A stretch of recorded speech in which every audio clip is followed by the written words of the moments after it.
আমরা দেখাই যা ঘটছে, আর ব্যাখ্যা করি কেন ঘটছে। সংবাদে বাস্তবতা, বিশ্লেষণে গভীরতা। মাসান টিভি, সাংবাদিকতার নতুন দিগন্ত সূচনায় মাসান টিভি, একটি স্বাধীন ও নিরপেক্ষ গণমাধ্যম। কুড়িগ্রাম সীমান্তে ২২ বিজিবির কঠোর চোরাচালান বিরোধী অভিযান।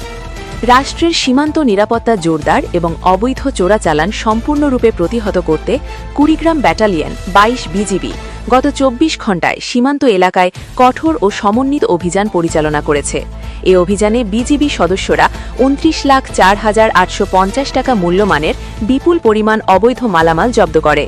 জব্দকৃত মালামালের মধ্যে রয়েছে ভারতীয় গরু ও মহিষ, মাদকদ্রব্য, কসমেটিক্স, ফলমূল, কম্বল, বাইসাইকেল, পেঁয়াজ সহ বিভিন্ন নিষিদ্ধ পণ্য।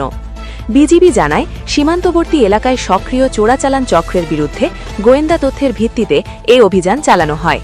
২২ বিজিবির অধিনায়ক লেফটেন্যান্ট কর্নেল মোহাম্মদ মাহবুব উল হক বলেন, অবৈধ কর্মকাণ্ডের বিরুদ্ধে বিজিবির কঠোর অবস্থান অব্যাহত থাকবে এবং সীমান্ত নিরাপত্তা রক্ষায় তারা সর্বোচ্চ পেশাদারিত্বের সঙ্গে দায়িত্ব পালন করছেন।